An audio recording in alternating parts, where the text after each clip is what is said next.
C'était une prise de parole très attendue alors que les procédures judiciaires autour de la gestion des fonds publics se multiplient au Sénégal. Jeudi à Dakar, 3 magistrats, le procureur général, le procureur de Dakar et celui du pôle judiciaire financier, ont présenté un état des lieux des poursuites en cours.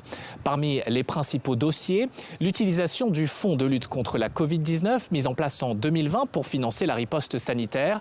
27 personnes ont été auditionnées cette semaine dans le cadre de ce dossier. 26 ont été libérés sous caution et une a été placée en garde à vue.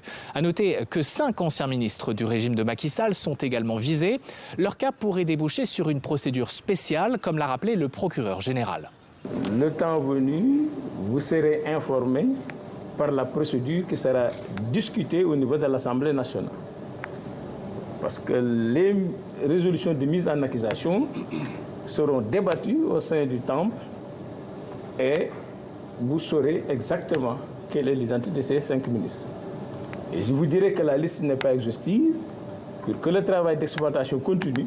Au-delà du fonds Covid, les enquêtes menées par le pôle judiciaire financier couvrent d'autres dossiers sensibles, la gestion des finances publiques entre 2019 et 2024, les marchés publics ou encore le secteur pétrolier.